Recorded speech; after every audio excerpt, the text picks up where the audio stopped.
Miss കേരളയിലൂടെ സിനിമയിലെത്തിയ സുന്ദരിമാർ. Malayali പെൺകുട്ടികളുടെ സൗന്ദര്യവും കഴിവും ബുദ്ധിസാമർഥ്യവും ഭാഗ്യവും പ്രകടിപ്പിക്കാനുള്ള വേദിയാണ് സൗന്ദര്യ മത്സര വേദികൾ. ഇങ്ങനെ മാറ്റുരച്ച് മിസ് കേരള കിരീടം നേടുന്ന പല സുന്ദരിമാരും സിനിമയുടെ വെള്ളിവെളിച്ചത്തിൽ തിളങ്ങിയിട്ടുണ്ട്. അവരിൽ ചിലരെ നോക്കാം. റാണി ചന്ദ്ര അറിയപ്പെടുന്ന നടിയും മോഡലുമായിരുന്നു. 1972 ആദ്യത്തെ മിസ് കേരളയായി തിരഞ്ഞെടുക്കപ്പെട്ടു. തുടർന്ന് സിനിമയിലും നൃത്തത്തിലും സജീവമായിരുന്നു.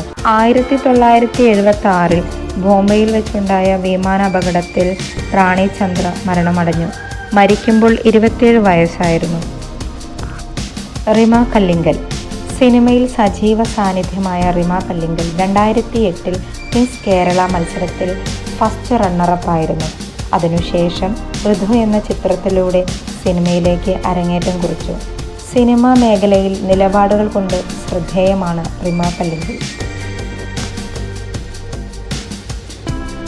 ഗായത്രി സുരേഷ്. തൃശ്ശൂർ സ്വദേശിനിയായ ഗായത്രി സുരേഷ് 2014 മിസ് കേരള കിരീടം ചൂടിയത്.